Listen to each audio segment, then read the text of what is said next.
Δεσφίνα. Δεσπίνα. Και τα ίδια τα κρέατα τα έχει εδώ η σκάλα ύστερα. Σκάλα ποια Σκάλα εδώ που μένουμε εμείς από πάνω. Να νιεφόρα. Το κυνήγι δεν γλέτει. Τώρα το πενταήμερο δεν σταγεί. Το πενταήμερο. Θα το πάμε σε ρί. Αντικριστό δεν έχεις ξαναφτιάξει. Όχι. Καλά. Θα βρω μια γίδα. Θα πάρουμε το ξύλο και θα πάρουμε. Καλύτερα γίδα να βρούμε από το... Μια γίδα, μια προβατίνα και 3 αρνιά. 5 μέρες αυτά θα είναι ίσα ίσα. Ναι.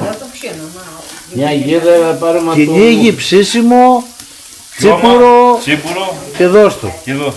Και την άλλη ώρα πάλι. Και καλή παρέα. Και καλή παρέα, το Και κυριότερο. Πέμπτη θα κυνηγήσουμε και Παρασκευή. Και όποιος έρχεται εγώ θα καθαρίσει. Και Βουλγάρ δεν φέρνει πολύ πράγμα. Θα φέρει, ναι. Κρασί, Θα άλλο φέρουμε πράγμα. Βουλγαρί. Ναι. Μπαίνω μέσα, κοιτάω πάνω. Τι είναι αυτό, ρε. Ήτανε, δεν ήξερα εγώ την φακή. Ήταν καρφωμένη φακή στον ταβάνι. Αυτή πήγε να ανοίξει την κατσαρόλα της κίτρα και της φέρει, το θυμάσαι. Πού να θυμάσαι.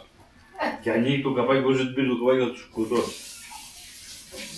Κάτι έγινε με τη βαλβίδα, πήγε βούλωση η φακή. Να βάλει την βαλβίδα αυτή εδώ, λέει δεν έχει αέρα, την ξύλινη εδώ. Πετάχτηκε το καπάκι. Το καπάκι που δεν την πήρε, δεν του κόψει το κεφάλι και πετάχτηκε όλη η φακή, ήταν σαν φαντάρα πάνω στο τέτοιο. Γίνει Όχι, δώσ' μου, έγινε αυτό. Να πω. Το διαμέρισμα. φακοβολή, όχι αιμοβολή. Θυμάσαι αυτό. Ναι, ναι.